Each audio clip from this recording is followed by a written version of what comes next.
చొరబాటుదారులుగా వచ్చి శరణార్థులుగా గుర్తించబడినటువంటి వాళ్ళకి health card ఉంది. క్రెడిట్ కార్డ్ ఉంది. ప్రభుత్వం నుంచి ఇంతని ప్రోత్సాహకాలున్నాయి. ఉచిత ఇళ్ళున్నాయి. ఉచిత విద్యుంది. ఉచిత వైద్యం ఉంది.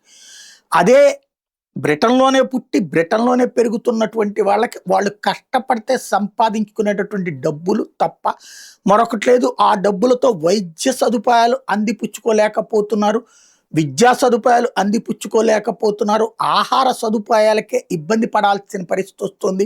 ఇళ్ళ అద్దెలు కట్టడానికి నానా తిప్పలు పడాల్సొస్తుంది అన్నటువంటిది ఇప్పుడు యూకే రిఫార్మ్ పార్టీ ప్రధానమైనటువంటి ఎజెండాగా జరుగుతున్నటువంటి ప్రచారం. చొరబాటుదారులు, శరణార్థులని ఎట్టి పరిస్థితుల్లో ఇకపైన అనుమతించకూడదు.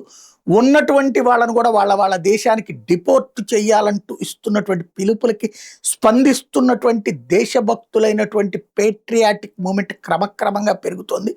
గతంలో గ్రీన్ పార్టీ లాంటి వాళ్ళు కొంత అందిపుచ్చుకుని ఇప్పుడు అది కూడా పక్కకెళ్ళిపోయింది. లేబర్ పార్టీ పక్కకెళ్ళింది. గ్రీన్ పార్టీ పక్కకెళ్ళింది. టోరీ పార్టీ పక్కకెళ్ళింది. ప్రస్తుతం UK reform party aggressive moment నడుస్తోంది.